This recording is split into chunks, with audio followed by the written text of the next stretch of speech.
Licence renew করার জন্য ঢাকায় যেহেতু আসতেই হলো, তাইলে এখন আমরা সবাই মিলে প্ল্যান করলাম যে মাওয়াতে যাই। মাওয়াতে গিয়ে আমরা পদ্মার ইলিশ খেয়ে আসি, কারণ পদ্মার ইলিশ সারা দুনিয়ায় বিখ্যাত। এখন আমরা মাওয়াতে যাচ্ছি। এই দেখেন অবশেষে আমরা চলে আসলাম মাওয়া ফেরিঘাটে। এই মাওয়ার ফেরিঘাটে আসার পরে বাতাসি সম্পূর্ণ শরীর একদম শীতল করে ফেলেছে। ঢাকার এত গরম কি বলবো, এত স্নিগ্ধতা ফিল করছিলাম তখন। এই দেখেন সারা রাত দোকানপাট, অজস্র দোকানপাট, মনে হয় শখানেক দোকানপাট হবে, এত মানুষের ভিড় ছিল। এখন আমরা এই মাছ কিনতে গেলাম।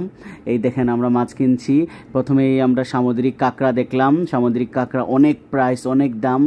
তারপর হচ্ছে গিয়ে ওই যে নদীর এই বড় বড় পাঙ্গাস। এখন আমরা ইলিশ মাছ দুইটা দাম করলাম। দুইটা ইলিশ মাছ কিনেছি আমরা 2000 টাকা দিয়ে।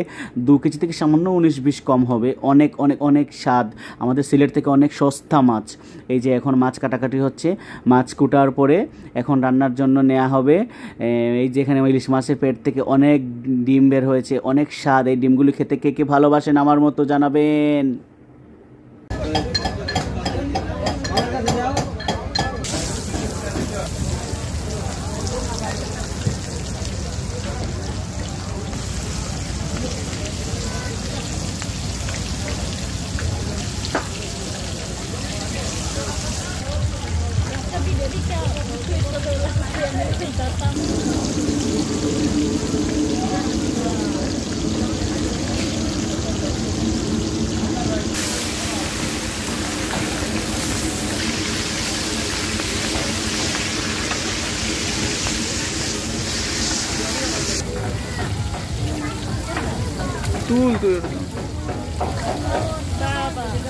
ओके दिला दिला बैठन दिला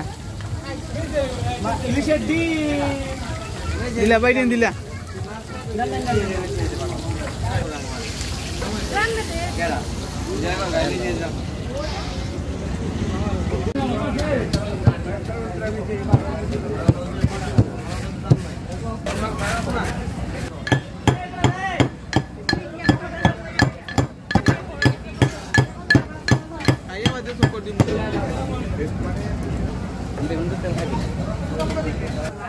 ইউসুফ স্যার, ইউসুফ স্যার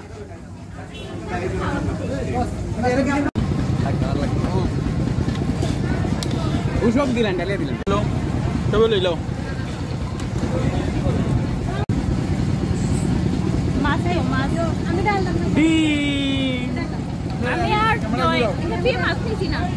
খাওয়া দাওয়া শেষে পদ্মার পাড়ে গিয়ে একটু পদ্মার বাতাস খেলাম। এত ভালো লাগছিল। সবাই ভালো থাকবেন, সুস্থ থাকবেন, টাটা।